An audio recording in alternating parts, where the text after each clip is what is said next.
Hello bankers. तो कैसे हैं आप लोग? I hope you are doing well. तो अगर आप treasury investment risk management diploma की प्रिपरेशन कर रहे हो तो आज का सेशन आपके लिए काफ़ी ज़्यादा इंपॉर्टेंट रहने वाला है, क्योंकि इस सेशन के अंदर हम पेपर 1 यानी कि ट्रेजरी इन्वेस्टमेंट के कुछ इंपॉर्टेंट क्वेश्चंस को डिस्कस करने वाले हैं।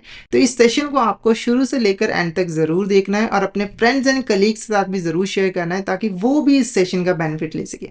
अब फटाफट से बिना किसी देरी के आज के सेशन को स्टार्ट करते हैं। तो आज का फर्स्ट क्वेश्चन देखो, Dash office is responsible for buying, selling, trading in money market instruments, securities, forex, equity, derivatives और precious metal।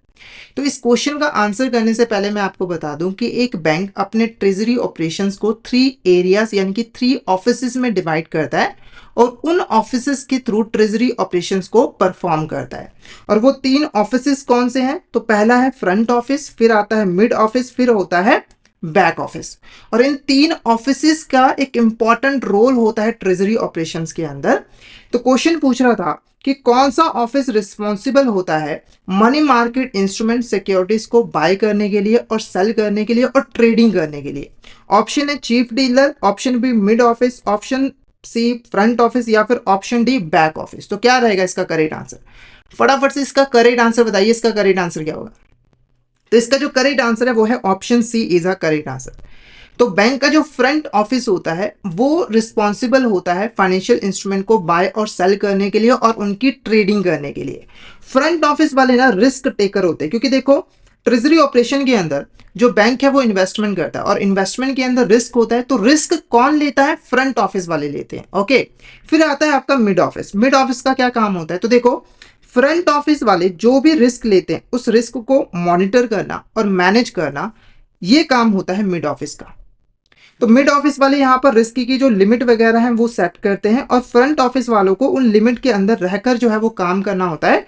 और फ्रंट ऑफिस वाले रूल्स एंड रेगुलेशंस को फॉलो कर रहे हैं कि नहीं कर रहे हैं उसको देखने का काम मिड ऑफिस वालों का होता है। फिर आता है बैक ऑफिस। बैक ऑफिस का क्या काम होता है? इसका एडमिनिस्ट्रेशन का काम होता है, यानी कि ये दोनों ऑफिसेस को सपोर्ट करने का काम करता है। जैसे कि जो भी ट्रेडिंग की जा रही है उसका जो रिकॉर्ड है वो बैक ऑफिस वाले जो है वो मेंटेन करके रखते हैं ताकि बैंक अपने फंक्शंस को सही तरीके से परफॉर्म जो है वो कर सके।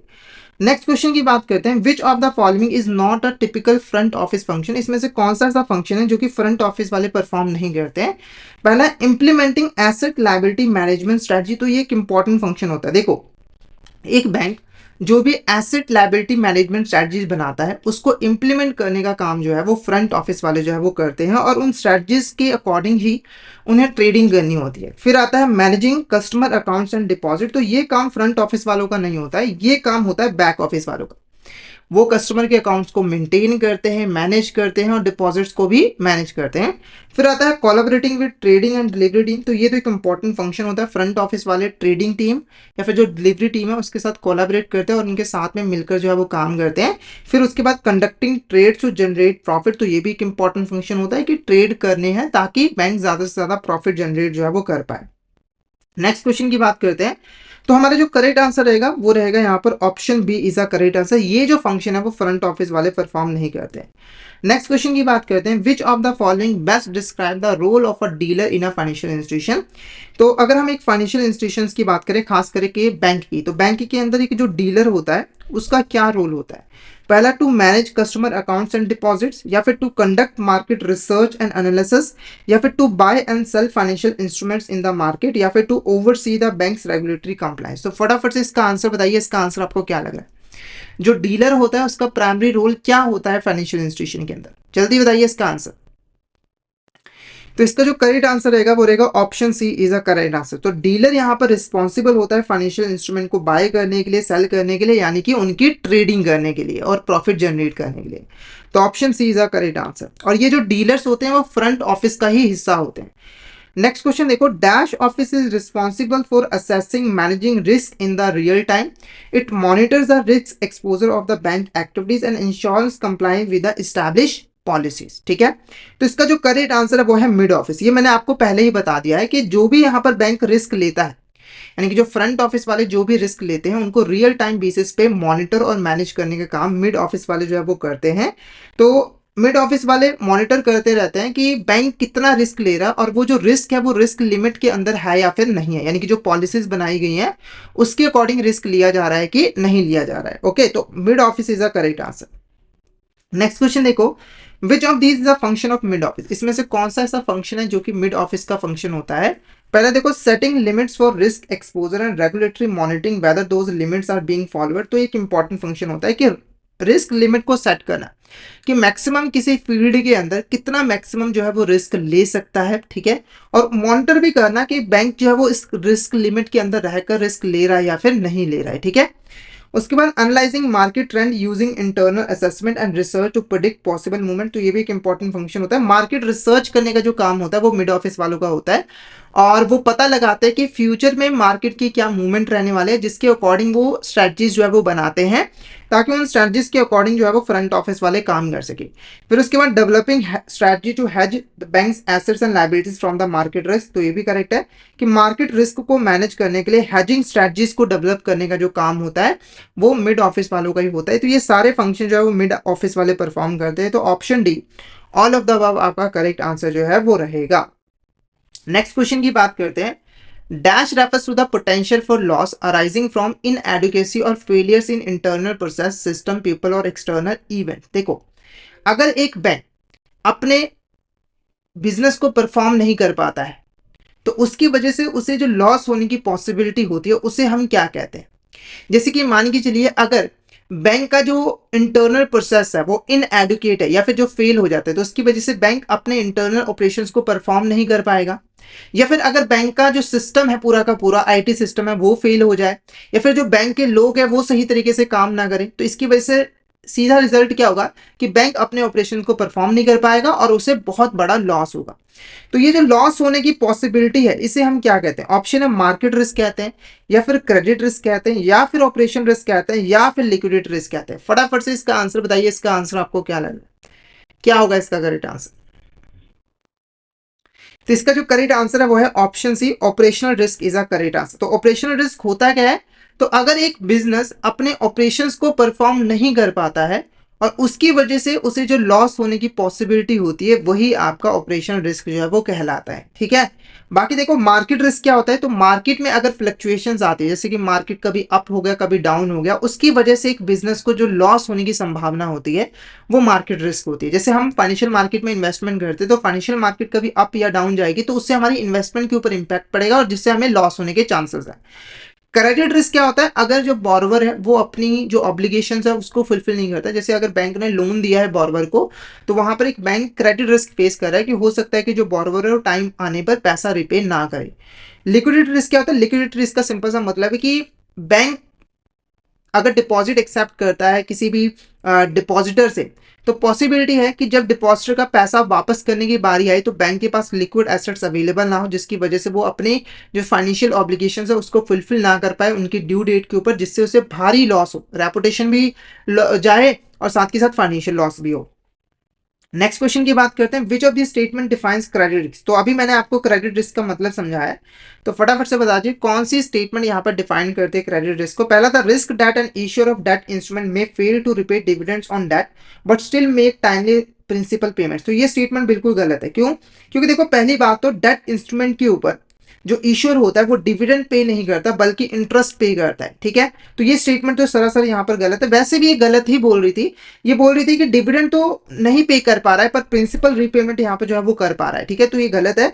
उसके बाद, risk that issuer of debt instrument will default only the interest paid but always repay the principal in full, यानी कि वो इंटरेस्ट पेमेंट में तो डिफॉल्ट कर रहा है पर वो प्रिंसिपल यहाँ पर फुल में पे कर रहा है, तो ऐसा पॉसिबल ही नहीं है। अगर कोई इंटरेस्ट ही नहीं पे कर पा रहा बॉर्वर तो वो प्रिंसिपल कैसे पे कर पाएगा, ठीक है।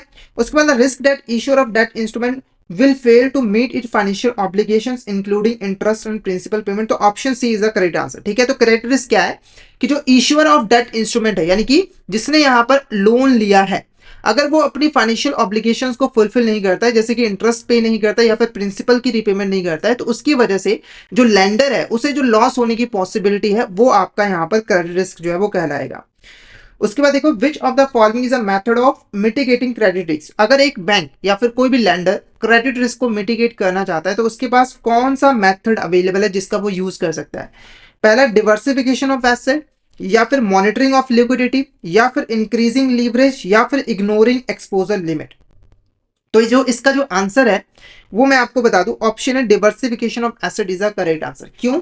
इसको एक एग्जांपल से समझाता हूं। मान के चलिए यहाँ पर एक XYZ बैंक है, ठीक है, वो उसके पास टोटल 100 करोड़ रुपए है जिसको वो लोन के फॉर्म में कस्टमर को दे सकती है। तो पहले इसने बैंक ने क्या किया, एक कंपनी को उठाया, मान के चलिए एक एक्स कंपनी, उसको सारा का सारा 100 करोड़ रुपए लोन जो है वो दे दिया। अब यहां पर इसका जो क्रेडिट रिस्क है वो बहुत ज्यादा बढ़ गया है। क्यों? क्योंकि अगर इसने बाई चांस डिफॉल्ट कर दिया ना तो इसका 100 के 100 करोड़ रुपए जो है वो डूबने वाले हैं।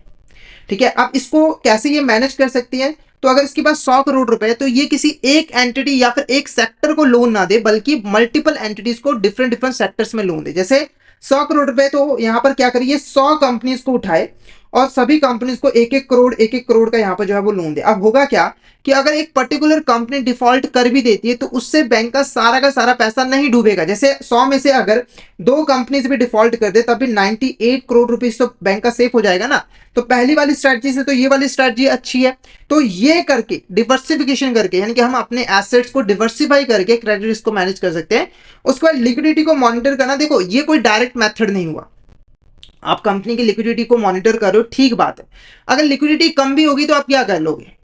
जैसे अगर लिक्विडिटी कंपनी की खराब भी हो गई तो वो थोड़ी आपको सारा का सारा पैसा एक बार में पे कर देगी, नहीं करेगी, वहां पर तो डिफॉल्ट होगा, तो ज्यादा फायदा नहीं होता है। हालांकि अच्छी स्ट्रेटजी मानी जाती है कि आप लिक्विडिटी को मॉनिटर करते रहो और उसके ऊपर दबाव बनाते रहो कंपनी के ऊपर। अगर लीवरेज को इंक्रीज किया था, ये तो गलत स्ट्रेटजी है। देखो, लीवरेज का मतलब है ज्यादा से ज्यादा डेट ले रहे हो, मतलब कि ज्यादा से ज्यादा आप डेट दे रहे हो किसी एक पार्टी को, तो अगर आप लीवरेज को इंक्रीज करोगे तो क्रेडिट रिस्क तो और बढ़ जाएगा। और अगर आप एक्सपोजर लिमिट को इग्नोर कर दोगे तो वहां तो और ज्यादा रिस्क बढ़ जाएगा, क्योंकि आप सही तरीके से काम नहीं कर रहे हो, अनएथिकल प्रैक्टिसेस को परफॉर्म कर रहे हो। नेक्स्ट क्वेश्चन की बात करते हैं, liquidity risk refers to the possibility of. Liquidity risk क्या होता है?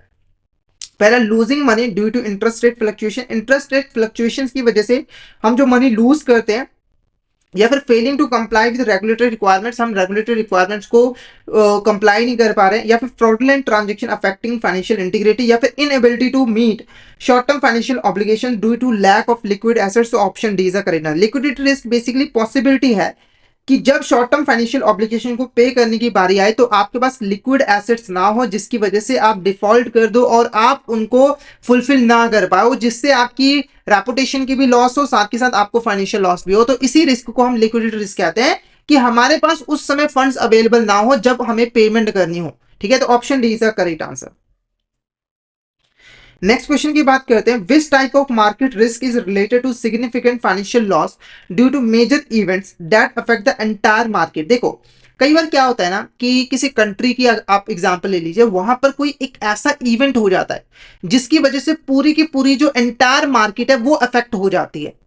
जैसे मान लो कोई एक्स कंट्री है, वहां पर एकदम से रिसेशन आ गया, रिसेशन आने की वजह से जो मार्केट है वो काफी ज्यादा डाउन हो गई, तो इसकी वजह से आपकी जो इन्वेस्टमेंट की वैल्यू होगी वो भी कम हो जाएगी, जिससे आपको लॉस हो जाएगा। ठीक है, तो इस तरह के रिस्क को हम क्या कहते हैं? Credit risk, event risk, interest rate risk, या फिर लिक्विडिटी रिस्क। क्या लग रहा है आपको? इसका करेक्ट आंसर क्या होगा? फटाफट से चैट बॉक्स में बता दीजिए, इसका करेक्ट आंसर आपको क्या लग रहा है? Credit risk, event risk, interest rate risk, या फिर लिक्विडिटी रिस्क? तो इसका जो करेक्ट आंसर है वो है option B, event risk is a correct answer. Event risk आपका करेक्ट आंसर जो है वो रहेगा। देखो, मार्केट रिस्क के अंदर 2 इंपॉर्टेंट रिस्क आ जाते हैं, एक इवेंट रिस्क और एक interest rate risk. Interest rate risk की बात करें, अगर मार्केट के अंदर इंटरेस्ट रेट कम या ज्यादा हो रहा है उसकी वजह से आपको जो लॉस होने की पॉसिबिलिटी है। और इवेंट रिस्क का मतलब है अगर कोई ऐसा इवेंट हो गया है जिसकी वजह से मार्केट काफी ज्यादा फ्लक्चुएट हो गई है, जिसकी वजह से आपको जो है वो लॉस हो रहा है। ठीक है, उसके बाद नेक्स्ट क्वेश्चन की बात करते हैं, dash is a risk management tool used to measure the potential loss in the value of asset और portfolio over a specified time period given a certain level of confidence. It helps in quantifying the risk of a portfolio by estimating how much value could be lost due to market fluctuation under the normal market conditions। ठीक है, तो इस risk management tool का नाम है value at risk. देखो, जब भी आप कोई इन्वेस्टमेंट करते हो तो आप हमेशा जानना चाहते हो कि इस इन्वेस्टमेंट पे आपको मैक्सिमम कितना लॉस जो है वो हो सकता है। जैसे मान लीजिए एक बैंक ने 1 करोड़ रुपए यहाँ पर इन्वेस्ट किया है, तो बैंक यहाँ पर जानना चाहते हैं कि इस इन्वेस्टमेंट के ऊपर बुरी से बुरी सिचुएशन के अंदर उसको मैक्सिमम कितना लॉस हो सकता है, तो वो वैल्यू एट रिस्क का यूज करेगी। वैल्यू एट रिस्क की हेल्प से मतलब हम लोग इसकी हेल्प से जो है रिस्क को क्वांटिफाई कर सकते हैं और डिटरमाइन कर सकते हैं कि आपको इस इन्वेस्टमेंट पे मैक्सिमम कितना लॉस हो सकता है। जैसे मान के चलिए आपने वेरियस पैरामीटर्स देखे, आपने बहुत सारा डाटा देखा उनकी स्टडी की और आपने पता लगाया कि इस इन्वेस्टमेंट के ऊपर बैंक को मैक्सिमम जो है 10 लाख रुपए का लॉस जो है वो हो सकता है, उससे ज्यादा लॉस तो नहीं होगा। तो बैंक देखेगा कि क्या ये इसके रिस्क लिमिट में आता है, अगर आता है तो वो इन्वेस्टमेंट करेगा, अदरवाइज इन्वेस्टमेंट नहीं करेगा। तो option A is a correct answer, ठीक है, value at risk is a correct answer. Next question की बात करते हैं। Dash refers to the risk that one party in transaction may fail to meet their obligation to deliver payment और assets when due which could result in a loss for the other party. देखो किसी भी contract के अंदर minimum दो parties होती है, जैसे मान के चलिए ए और बी पर्सन, ठीक है, इनके बीच में क्या कॉन्ट्रैक्ट हुआ है, तो ए पर्सन के पास एक कार है और ए ने कॉन्ट्रैक्ट किया है बी से कि वो यहां पर इस कार को बी को जो है वो सेल कर देगा, और बी ने बोला है कि मैं इसकी पेमेंट आपको 5 लाख रुपए जो है वो कर दूंगा। अब देखो अगर इसमें से एक भी पार्टी अपनी रिस्पॉन्सिबिलिटी को फुलफिल नहीं करती है, जैसे बी अपनी रिस्पॉन्सिबिलिटी को फुलफिल नहीं करता और पेमेंट नहीं करता है, तो दूसरी पार्टी यानी कि ए को यहां पर लॉस होगा। तो ये जो रिस्क फेस कर रहे हैं दोनों ही पार्टीज, इस रिस्क को हम यहां पर क्या कहते हैं। जैसे अगर इसने मान के चले 5 लाख की पेमेंट नहीं की और इसने कार सेल कर दी, तो इसकी कार तो चली गई, इसको तो 5 लाख रुपए का सीधा सीधा चूना लग गया, यानी कि लॉस हो गया, ठीक है। तो ये जो रिस्क होता है उसे हम कहते हैं सेटलमेंट रिस्क, क्योंकि दोनों पार्टीज आपस में सेटलमेंट करिए, कॉन्ट्रैक्ट करिए, और अगर एक भी पार्टी अपनी रिस्पॉन्सिबिलिटी को फुलफिल नहीं करती है तो दूसरी पार्टी को यहां पर बहुत भारी जो है वो नुकसान होने वाला है। ऐसे ही अपन जब हम बैंक से लोन लेते हैं तो वहां पर भी हम बैंक से एक तरीके से कॉन्ट्रैक्ट करते हैं, और अगर दोनों में से एक भी पार्टी अपनी रिस्पॉन्सिबिलिटी को फुलफिल नहीं करती है तो दूसरी पार्टी को जो है लॉस होता है। तो सेटलमेंट रिस्क आपका करेक्ट आंसर रहेगा। नेक्स्ट क्वेश्चन की बात करते हैं। Dash is a possibility that country और bank in a country will not able to honour obligation due to shortage of foreign exchange और पॉलिटिकल रिस्क, ठीक है। देखो जब यहाँ पर इंटरनेशनल ट्रेड की बात होती है, जैसे मान के चलो इंडिया यूएसए के साथ ट्रेड कर रही है, या फिर इंडिया की एक बैंक यूएसए के अंदर किसी पार्टी को लोन दे रही है, तो यहाँ पर दो कंट्रीज इन्वॉल्व है। तो कई बार क्या होता है कि कंट्री के अंदर कुछ पॉलिटिकल सिचुएशंस ऐसी क्रिएट हो गई है, या फिर फॉरेन एक्सचेंज की शॉर्टेज हो गई है कि एक कंट्री अपनी फाइनेंशियल ऑब्लिगेशंस को फुलफिल नहीं कर पा रही। जैसे अगर मान के चले यहाँ पर कंट्री एक्स है, कंट्री वाई है, कंट्री एक्स ने कंट्री वाई से जो है 500 मिलियन का लोन लिया था, पर ये यहाँ पर जो है उसको रिपे नहीं कर पाई इसकी ड्यू डेट के ऊपर, क्योंकि इसके पास फॉरेन एक्सचेंज रिजर्व्स नहीं थे। तो ये जो रिस्क है इन दो फेस कर रही है दोनों ही कंट्रीज लोन देते वक्त, ये कौन सा रिस्क है, credit risk, country risk, market risk, या फिर ऑपरेशनल रिस्क। तो फटाफट से इसका आंसर बताइए, इसको हम क्या कहेंगे, credit risk, country risk, market risk, या फिर ऑपरेशनल रिस्क। फटाफट से इसका आंसर बताइए, इसका आंसर आपको क्या लग रहा है। तो इसका जो करेक्ट आंसर है वो है option B, country risk is a correct answer. इसको हम कंट्री रिस्क जो है वो कहेंगे। नेक्स्ट क्वेश्चन देखो, speculators in the derivative market aim to. देखो डेरिवेटिव मार्केट के अंदर जो स्पेकुलेटर्स होते हैं उनका मेन एम क्या होता है, एक इंपॉर्टेंट पार्टिसिपेंट होता है डेरिवेटिव मार्केट के अंदर।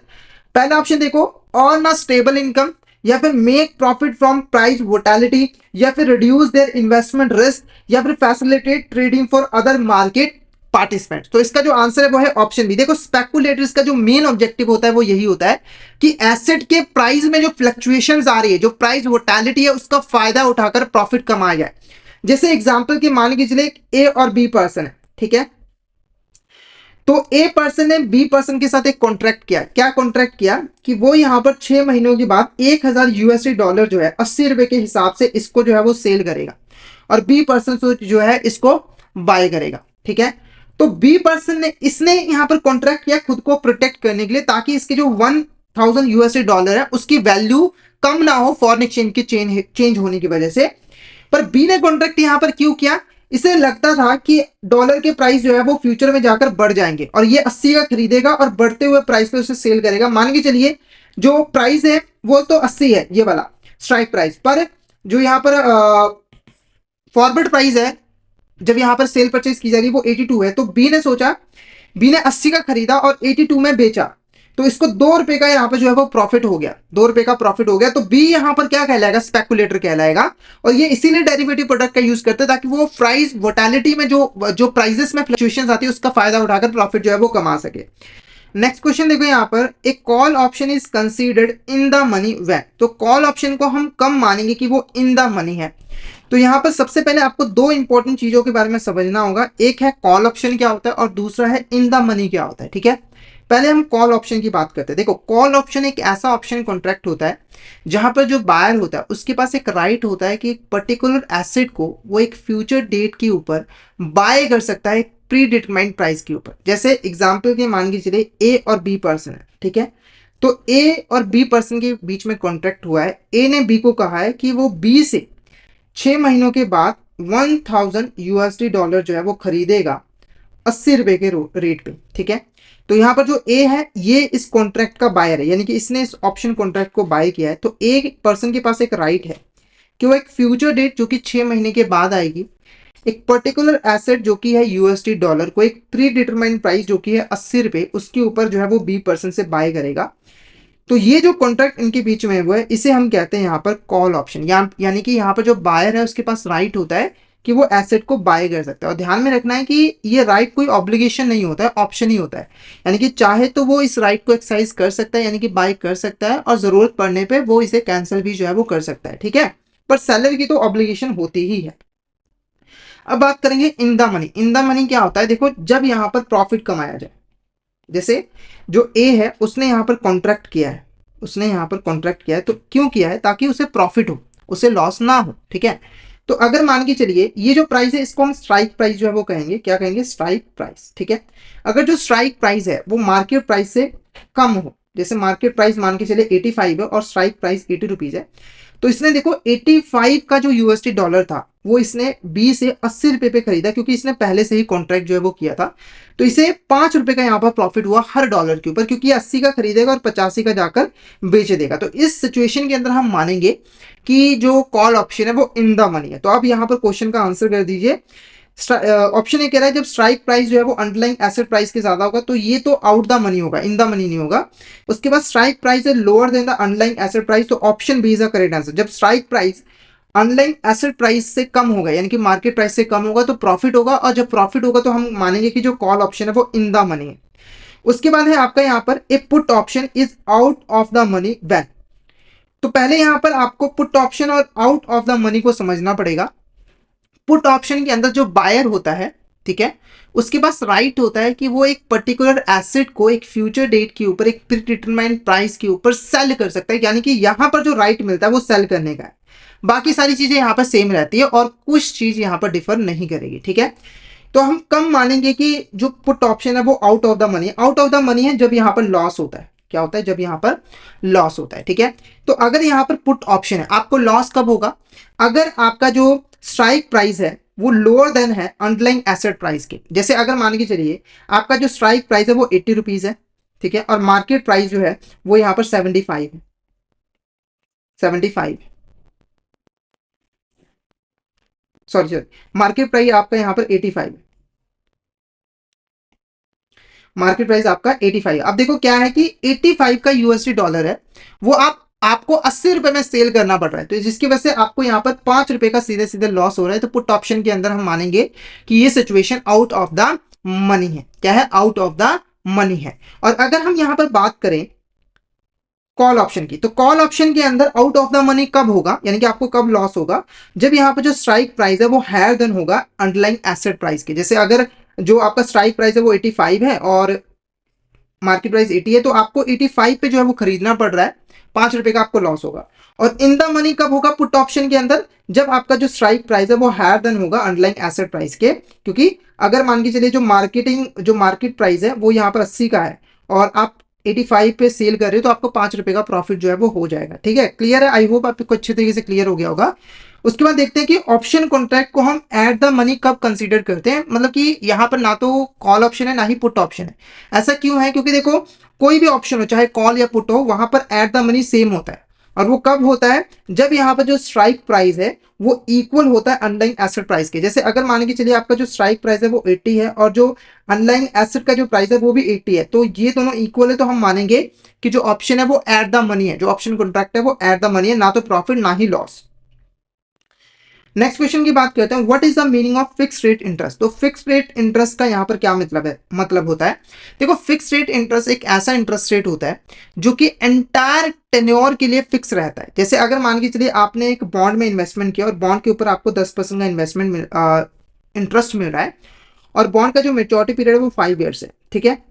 तो आपको 5 सालों तक यहाँ पर 10% इंटरेस्ट जो है वो मिलेगा बॉन्ड से, ठीक है।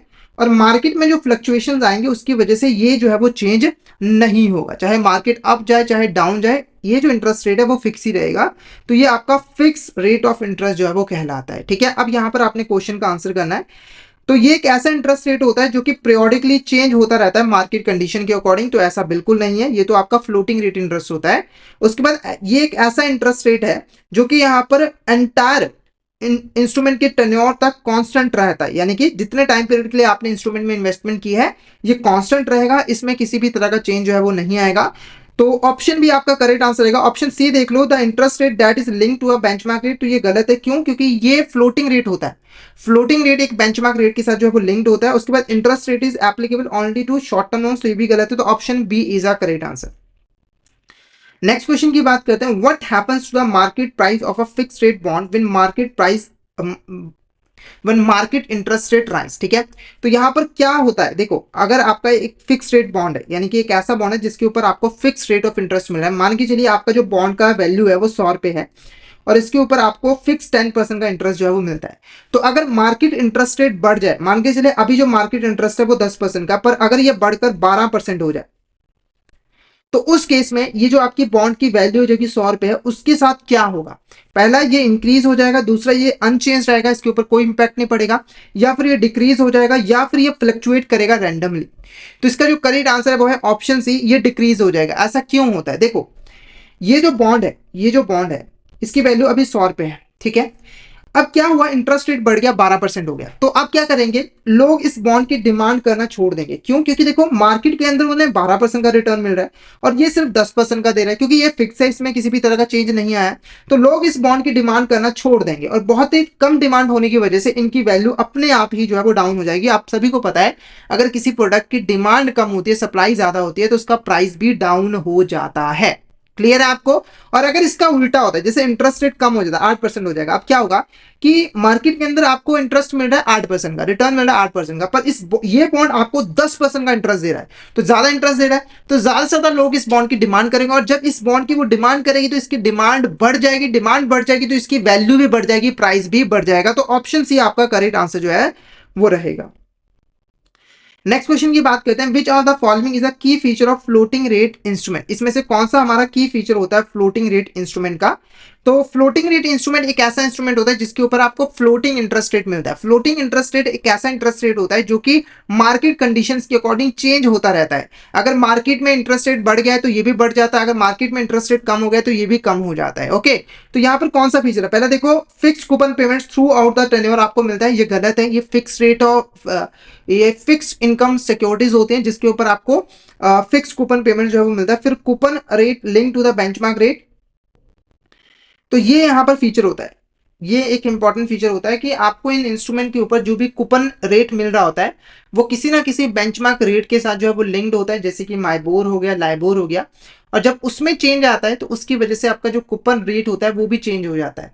जैसे अगर बेंचमार्क रेट अप चला गया है तो आपका जो कूपन रेट है वो भी अप चला जाएगा, और अगर बेंचमार्क रेट डाउन आ गया है तो आपको जो कूपन रेट मिल रहा है वो भी डाउन हो जाएगा, ठीक है। उसके बाद ऑप्शन सी देखो, all credit risk compare to fix rate instrument, मतलब high credit risk compare to fix rate instrument, तो ऑप्शन भी आपका यहाँ पर करेक्ट आंसर जो है वो रहेगा। यही एक इंपॉर्टेंट की फीचर होता है फ्लोटिंग रेट इंस्ट्रूमेंट का।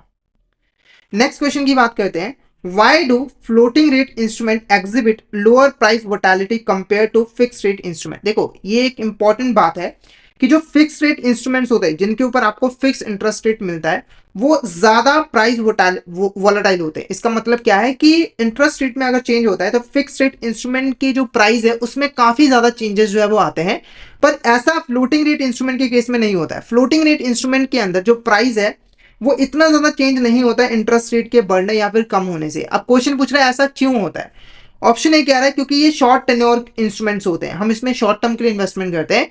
ऑप्शन बी कह रहा है कि ये गवर्नमेंट के द्वारा इशू किए जाते हैं इसीलिए। ऑप्शन सी कह रहा है कि इनकी जो क्रेडिट रेटिंग्स होती है वो हायर होती है, और ऑप्शन डी कह रहा है क्योंकि कूपन रेट जो है वो रीसेट होता रहता है मार्केट रेट के अकॉर्डिंग, इसीलिए इनका प्राइस जो है वो चेंज नहीं होता है ज्यादा। तो option D is the correct answer. जैसे एग्जांपल से मैं आपको यहाँ पर समझाना चाहूँ, अगर एक बॉन्ड है वो उसकी वैल्यू है 100 रुपए और उसके ऊपर जो इंटरेस्ट मिल रहा है वो आपको 10% मिल रहा है, और ये वेरिएबल इंटरेस्ट रेट है और ये माइबोर के साथ जो है वो लिंक्ड है, ठीक है। यानी कि जो भी आपको माइबोर मिलेगा, मान के चलो माइबोर 7% है, तो आपको 3% और कंपनी ऐड करके टोटल 10% जो है वो दे रही है। अगर माइबोर 8% हो गया तो 3% ऐड करके आपको कंपनी 11% जो है वो देगी।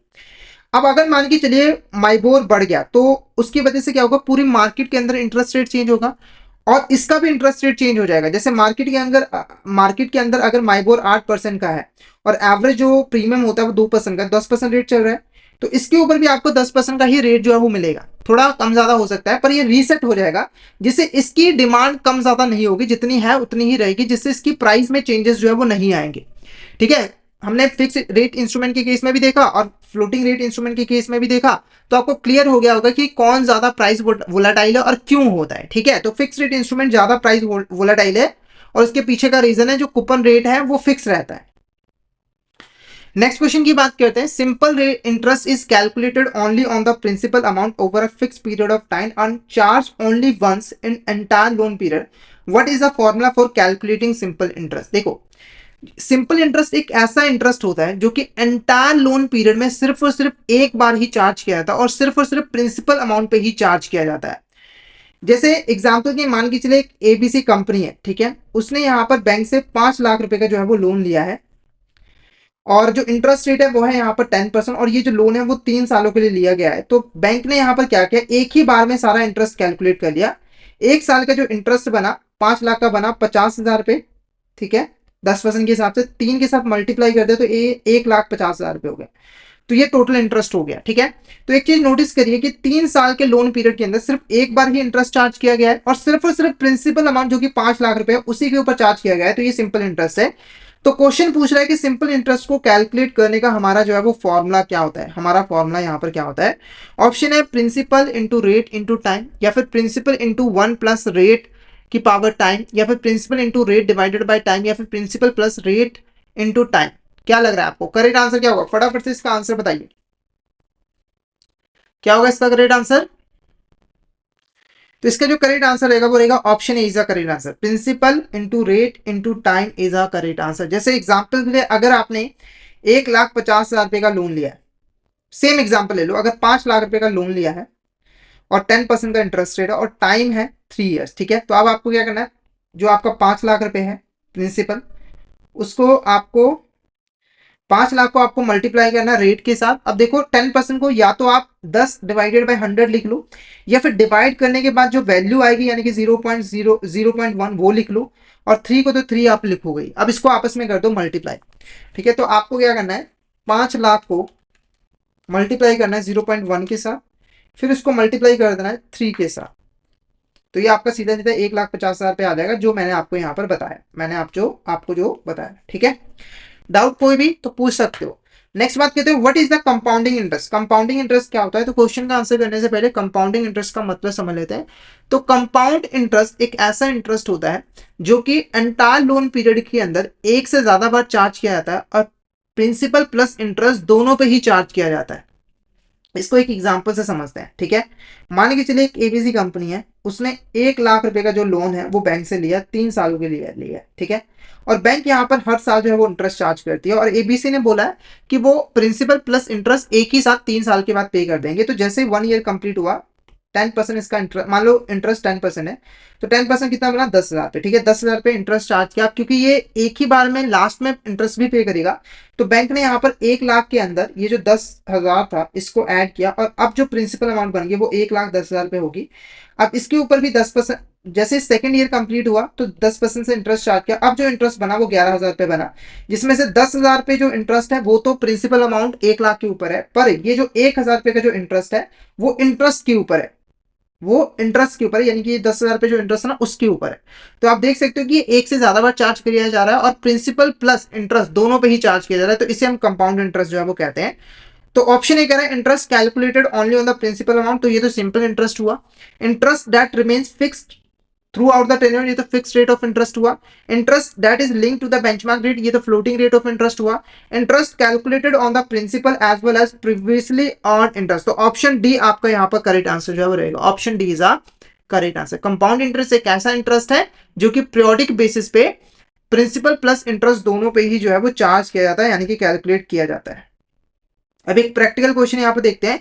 ए person purchases a car by obtaining a loan on simple interest, the car cost is 1 lakh 15 lakh and the interest on loan is 10% per annum. If the loan to be paid back after 2 years, calculate the simple interest. तो हमें यहाँ पर simple interest जो है वो calculate करना है। तो देखो सिंपल सी फॉर्मूला आपको पता है, प्रिंसिपल, ये आ गया principal into rate into time. तो प्रिंसिपल है आपका 15 लाख का, रेट जो है वो 10% यानी कि 0.10 इंटू आपका टाइम कितना है यहाँ पे 2 years, ठीक है। तो ये आपको यहाँ पर कैलकुलेट कर लेनी है। तो ये आ गया आपका 15 लाख, इसको आपको मल्टीप्लाई करना है 0.10 के साथ और इनटू करना है 2 के साथ। तो ये आपका सीधा सीधा 3 लाख रुपए जो है वो इंटरेस्ट आ जाएगा। सिंपल इंटरेस्ट है, ध्यान में रखना है। तो option D is the correct answer, option D is the correct answer. Next एक और क्वेश्चन देखते हैं। What is the formula for calculating compound interest? Compound interest को कैलकुलेट करने का फॉर्मूला क्या होता है? तो ऑप्शन ए कह रहा है A is equal to P 1 + r divided by n की पावर एन टी, या फिर a is equal to A plus 1 + r divided by n n t, या फिर a is equal to P 1 + r की power n t. तो इसका जो correct answer रहेगा वो रहेगा option A is the correct answer. Option A जो है वो आपका करेक्ट आंसर जो है वो रहेगा, ठीक है। यहाँ पर लिखा नहीं है तो इसको ए बी सी, ठीक है। तो option A is the correct answer. अब यहाँ पर अगर हम टर्म्स की बात करें तो ए का मतलब है total amount, principal plus interest, P का मतलब है प्रिंसिपल, आर का मतलब है रेट ऑफ इंटरेस्ट और एन का मतलब है कंपाउंडिंग पीरियड, यानी कि एक साल के अंदर कितनी बार इंटरेस्ट चार्ज किया जा रहा है, और टी का मतलब है यहाँ पर नंबर ऑफ पीरियड। क्या है? नंबर ऑफ पीरियड, ठीक है। यहाँ पर एक एन ऐड कर लीजिए। अब एक प्रैक्टिकल क्वेश्चन यहाँ पर जो है वो देखते हैं। क्वेश्चन क्या है? Principal amount is 1 lakh. It is invested at an annual compound interest rate of 6%. If the interest is compounded annually, what will be the total amount after the 10 years? तो 10 सालों के बाद टोटल अमाउंट कितना बनेगा, यानी कि principal plus interest यहाँ पर कितना होगा वो हमें कैलकुलेट करना है। तो फॉर्मूला है A is equal to P 1 + r divided by n की पावर एन टी, ठीक है। सबसे पहले यहाँ पे देखो ए अगर हमें कैलकुलेट करना है तो हमें चाहिए पी। पी कितना? प्रिंसिपल अमाउंट है 1 लाख रुपए, प्रिंसिपल अमाउंट है 1 लाख रुपए, ठीक है। उसके बाद 1 + r कितना है? देखो इंटरेस्ट रेट है 6%, तो ये मैं आपको 0.06 लिख दूंगा। एन क्या है? 1, क्यों? क्योंकि एक साल के अंदर एक ही बार इंटरेस्ट चार्ज किया जा रहा है। और उसके बाद एन, यहां पर भी एन की वैल्यू 1 आ जाएगी। और टी की बात करें तो वो है 10 साल, ठीक है। अब ये आपका ए, ये आया 1 लाख, उसके बाद 1 + 0.06 की पावर 10 आ जाएगी। अब हमें सिर्फ यहाँ पर 1.06 की पावर 10 जो है वो कैलकुलेट करनी है। तो ये आ गया 1 लाख प्लस 1.06 की पावर 10, ठीक है।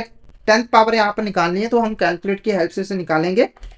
तो 1.06 इंटू 2 3 4 5 6 7 8 9 10, तो ये आ गया 1.79, ठीक है। इसकी वैल्यू 1.79 आ गई। तो आपको 1 लाख को मल्टीप्लाई करना 1.79 के साथ, ठीक है। जब आप इसे मल्टीप्लाई करोगे 1 लाख को, तो ये जो वैल्यू आपकी आ जाएगी वो आ जाएगी आपकी यहाँ पर 179,084, 179,084। तो option C is the correct answer, जिसमें से 1 लाख तो प्रिंसिपल है और ये जो 79,084 है ना, ये आपका यहाँ पर इंटरेस्ट है, लगभग प्रिंसिपल के इक्वल होता जा रहा है। और इसी को हम कहते हैं कंपाउंडिंग पावर। इसीलिए कहते हैं कि हमें जो इन्वेस्टमेंट है वो अपने अर्ली ईयर्स में ही स्टार्ट कर देनी होती है, क्योंकि टाइम के साथ जब ये कंपाउंड होता है तो इसकी वैल्यू काफ़ी ज़्यादा जो है वो बढ़ जाती है। इसीलिए आज के टाइम में इन्वेस्टमेंट काफ़ी ज़्यादा ज़रूरी है। तो आप लोग भी इन्वेस्टमेंट जरूर यहाँ पर जो है वो करते होंगे। नेक्स्ट यहाँ पर क्वेश्चन की बात करते हैं। X invested 1 lakh in bank FDR at 6% per annum for 4 year. If the interest is compounded on half yearly basis, the amount payable shall be. देखो एक्स ने यहाँ पर 1 लाख रुपए जो है वो इन्वेस्ट किए हैं बैंक के अंदर, ठीक है। 6% का इंटरेस्ट रेट है पर एनम और 4 सालों के लिए इन्वेस्ट किए गए। और ये जो इंटरेस्ट है वो कंपाउंडेड है हाफ ईयरली बेसिस, यानी कि एक साल के अंदर 2 बार इंटरेस्ट जो है वो कैलकुलेट किया जा रहा है, यानी कि पे किया जा रहा है डिपॉजिटर को। अब टोटल अमाउंट हमें निकालनी है। तो फॉर्मूला हमारा सेम है। पी की अगर हम यहाँ पर बात करें तो वो है आपका यहाँ पर 1 लाख, उसके बाद 1 + r। आर की अगर हम बात करें तो आर कितना है? 0.06। उसके बाद देखो एन की वैल्यू है 2, तो यहाँ पर 2 से डिवाइड कर दोगे। उसके बाद यहाँ पर 2, एन की वैल्यू 2 है। टी की बात करें तो वो 4 है। तो अगर आप इसको सॉल्व करो और इजी बनाओ तो ये हुआ 1 लाख और ये हो गया आपका 1। इसको अगर हम सॉल्व करें तो ये 1 + 0.03 आ जाएगा और इसको जब ऐड करोगे तो 1.03 आ जाएगा और इसकी पावर आ जाएगी 8। तो हमें बस 1.03 की पावर 8 कैलकुलेट करनी है। तो 1.03 इंटू 2 3 4 5 6 7 8, तो ये आ गया 1.26। तो ये आपका आ गया यहाँ पर 1 लाख इंटू 1.26 और 1 लाख को जब आप मल्टीप्लाई करोगे 1.26 के साथ, तो ये यहाँ पर 1,26,000 जो है वो आ जाएगा। तो सबसे जो क्लोजेस्ट वैल्यू है ऑप्शन बी, इसे हम यहाँ पर जो है वो चूज कर लेंगे, यानी कि जो टोटल अकोमुलेटेड अमाउंट होगी वो 1,26,670 रुपये जो है वो होगी। क्लियर है? कोई डाउट हो तो फटाफट से चैट बॉक्स में मैसेज करके पूछ लीजिए, और क्लियर हो गए तो एक बार मैसेज करके जरूर बता दीजिएगा कि आपको यहाँ तक क्लियर जो है वो हो गया। क्योंकि देखो लाइव क्लास का फायदा ही यही है कि आप अपने डाउट साथ के साथ जो है पूछते रहो। तो फटाफट से मुझे बता दीजिए अगर आपको किसी भी तरह का डाउट आता है। नेक्स्ट क्वेश्चन की बात करते हैं, what is the definition of nominal yield.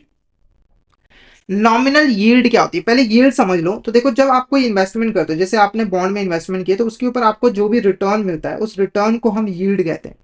जैसे आपने इन्वेस्टमेंट किया, आपको 10% का इंटरेस्ट मिल रहा है, तो वो आपके लिए एक तरह से रियल यील्ड होती है। और यील्ड भी कई तरह की होती है, जिसमें से एक टाइप होती है नॉमिनल यील्ड। तो क्वेश्चन पूछ रहे हैं कि what is the definition of nominal yield. पहला देखो, the yield calculated based on the current market price of the security, यानी कि वो यील्ड जो कि हमने करंट मार्केट प्राइस के ऊपर कैलकुलेट किया है, या फिर जो एनुअल इंटरेस्ट रेट स्पेसिफाई किया गया है सिक्योरिटी के ऊपर irrespective of the actual price, यानी कि जो आपको कूपन इंटरेस्ट यहाँ पे जो है वो मिल रहा है, या फिर total return earned if the security held until maturity, यानी कि अगर आप किसी इंस्ट्रूमेंट को उसकी मेच्योरिटी तक अपने पास होल्ड करके रखते हो तो जो टोटल रिटर्न आप कमाते हो, या फिर the yield adjusted for inflation. तो फटाफट से इसका आंसर बताइए, इसका आंसर आपको क्या लग रहा है, क्या होगा इसका करेक्ट आंसर। नॉमिनल यील्ड का क्या मतलब है? तो इसका जो करेक्ट आंसर है वो है option B is the correct answer. तो जब आप किसी इंस्ट्रूमेंट में इन्वेस्टमेंट करते हैं तो आपको जो एनुअल इंटरेस्ट रेट मिलता है, जो पहले से स्पेसिफाई किया होता है, वो आपका नॉमिनल यील्ड होता है। जैसे अगर आपने बॉन्ड में इन्वेस्टमेंट किया और बॉन्ड के ऊपर आपकी बॉन्ड की वैल्यू 10,000 रुपए है, तो इसके ऊपर आपको 10% का कूपन इंटरेस्ट मिल रहा है और ये पहले से स्पेसिफाई किया गया है, तो ये जो 10% है ये आपका कहलाएगा नॉमिनल यील्ड। उसके बाद देखो, how is the current yield calculated. Current yield क्या होती है, पहले ये समझ लो। करंट यील्ड का मतलब है कि आपने करंट मार्केट प्राइस पे कितना यील्ड जो है वो कमाया है। जैसे मान के चलिए आपने एक इंस्ट्रूमेंट यहाँ पर बाय किया था जिसकी फेस वैल्यू 10,000 रुपए थी, पर उसको आपने यहाँ पर खरीदा है 12,000 के ऊपर, ठीक है। तो इस केस में देखो आपको जो कूपन इंटरेस्ट है वो मिलता है यहाँ पर 10,000 यानी कि फेस वैल्यू के ऊपर, पर आपने इस मार्केट प्राइस के ऊपर कितना रिटर्न कमाया है, क्योंकि आपने तो खर्च यहाँ पर 12,000 रुपए किए, तो 12,000 रुपए पे आपको कितनी रिटर्न मिली है, तो वो जो यील्ड होती है वो करंट यील्ड होती है। और इसको कैसे कैलकुलेट किया जाता है, तो ऑप्शन ए कह रहा है कूपन पेमेंट को फेस वैल्यू के साथ डिवाइड करो और इंटू कर दो 100, या फिर कूपन पेमेंट को करंट मार्केट प्राइस के साथ डिवाइड करो इंटू कर दो 100, या फिर फेस वैल्यू को करंट मार्केट प्राइस के साथ डिवाइड करो इंटू कर दो 100, या फिर टोटल इंटरेस्ट ऑन को डिवाइड करो परचेज प्राइस के साथ और इंटू कर दो 100। तो इसका जो करेक्ट आंसर रहेगा ना वो रहेगा option B is the correct answer, यानी कि जो अभी आपको कूपन पेमेंट मिल रही है उसको करंट मार्केट प्राइस के साथ करो डिवाइड और इंटू कर दो 100। जैसे सेम एग्जांपल की बात करें तो अगर 10,000 रुपए का आपका यहाँ पर बॉन्ड है, 10% का आपको कूपन इंटरेस्ट यहाँ पे जो है वो मिल रहा है, तो यहाँ पर 1,000 रुपए आपका कूपन इंटरेस्ट होगा, ठीक है। उसके बाद मार्केट प्राइस है 12,000 रुपए, तो आपको क्या करना है,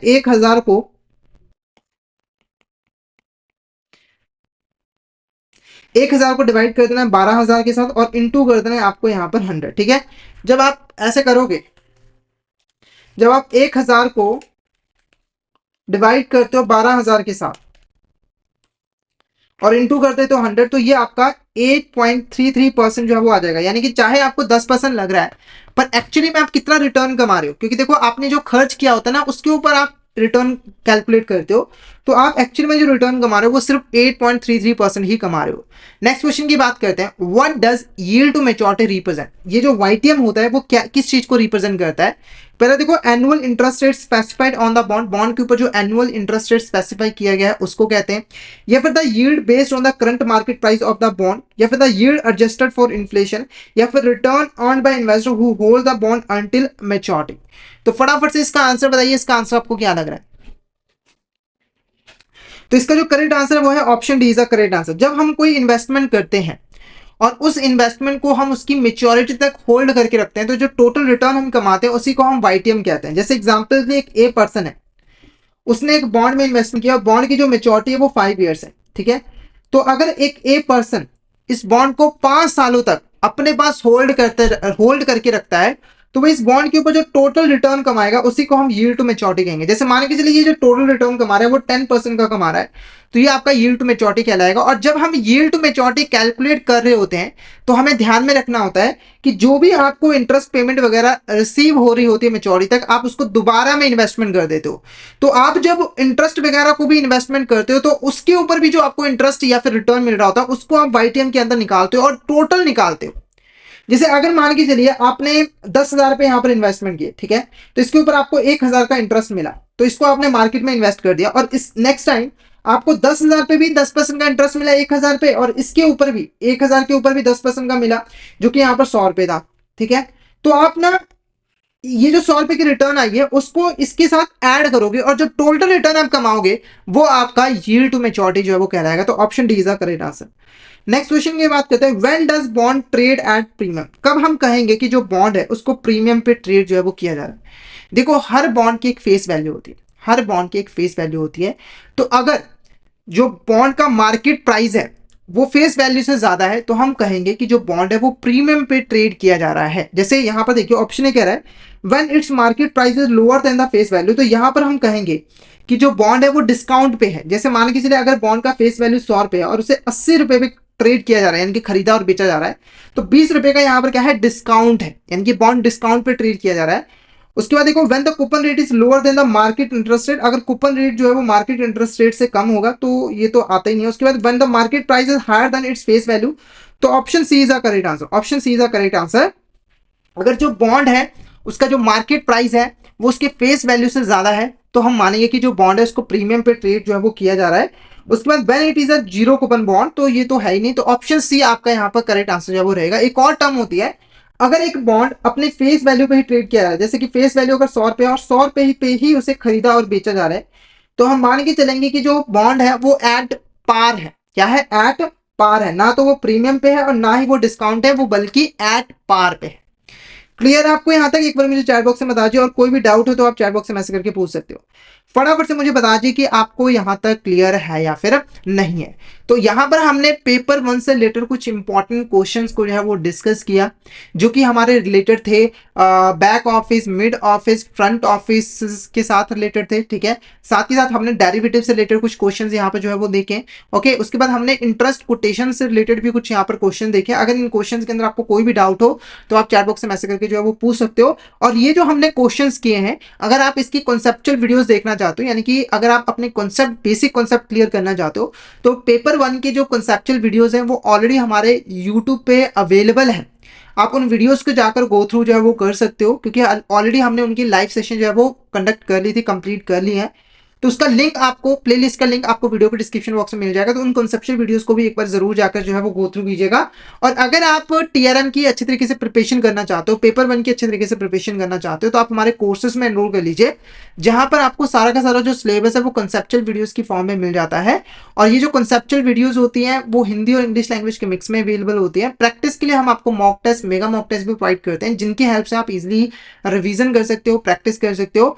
और ये जो हमारी लाइव क्लास होती है वो आपको रिकॉर्डेड फॉर्म में मिल जाती है। तो अगर आप सिस्टमेटिक वे में ट्रेजरी, इन्वेस्टमेंट और रिस्क मैनेजमेंट डिप्लोमा की प्रिपरेशन करना चाहते हो, खास करके पेपर 1 की प्रिपरेशन करना चाहते हो, तो हमारे कोर्स में एनरोल कर लीजिए। हमारे पास पेपर 2 का भी फुल कोर्स जो है वो अवेलेबल है, तो उसे भी आप जरूर एनरोल जो है वो कर लीजिएगा, ठीक है।